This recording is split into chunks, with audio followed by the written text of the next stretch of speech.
Good morning. How you doing, Jim? Just wanted to give you some feedback about this email here. So, he said that we should use the existing post.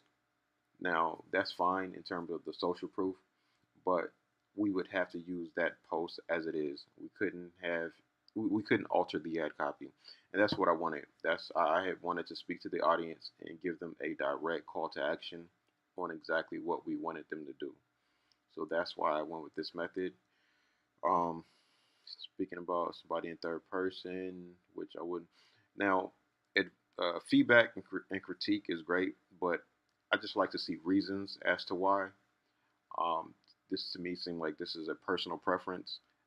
If he can prove this, or if he has some maybe like an article or something that can prove it, I would take this into consideration. But I just couldn't base it off of his personal preference. He just says I wouldn't recommend. I also run Facebook ads as well. So, I have my own way of doing things. Let's see. So the ad copy just should be spaced out more. Again, if he could provide, maybe some reasons as to why this is better, then great. If not, just hard for me to take his personal preference and apply it. The ad copy doesn't include emojis, hurting you, which just grab attention. I usually never use emojis, and I hardly see Facebook ad copy with emojis. So typically, emojis make people believe that it's organic content and not an ad. Um, to me, this just all seems like personal recommendations. I've never seen any articles or anyone speak about using emojis in Facebook ads. Now, he may have some great experience with it, but I just couldn't take it and be like, okay, this is going to improve the ad. To me, this just seems like things that we would change, but we wouldn't see an impact in terms of application submissions. 3 likes. Again, the goal of the video isn't to get likes. We want people to send us a message so they can fill out the application. If we take a look at the campaign so far, we can see that we are getting people sending messages. So, we've had about 22 messages sent. $6.31 is what we're paying per message. That's good. Now, if we break this down and look at it by the ad set, we can see, some ad sets are doing really well in terms of cost per message, like this one here.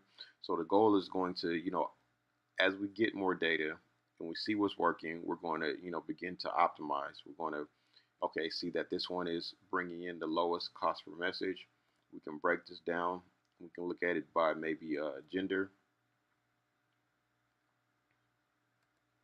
So let's see. Let's go back to that one where it was 199. Let's look at this one for example. We can see that females are much more engaged with this ad set than males.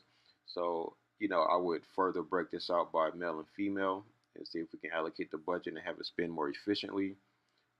We can break it down by so many different things, and that's the plan to optimize. But we need data before we start making those finalizing decisions. Um, but in my opinion, I think the account is running in a pretty good space. I mean, $6 per message is not bad at all. And again, this is going to go down. I've already began pausing some of the ad sets that haven't converted or that haven't uh, had somebody reply with a message, and I've enabled others, and I have a bunch of others here. And in terms of targeting the wrong audience, I mean, this is the best audience that we can target. So let's clear all of the breakdowns. So we're targeting fans of Jim Bunch's page. That's a high audience. People who've watched 3 seconds of any of Jim Bunch's videos. That's a warm audience. Um, Page engagers. Anybody who's engaged with your fan page. That's a high audience. So in terms of targeting the wrong audience, this definitely is the right audience. This is the audience that we want to be going after. People who's clicked any call to actions on Jim Bunch's page. These are all the warmest audiences that we can target on Facebook. So, like I said, I feel like we're off to a good start. What we can do is if you really want to, put his suggestions into place, we can create a campaign based on these suggestions and we can run it side by side to see which one performs better. But yeah, that's my feedback. If you have questions at all, let me know. Talk soon.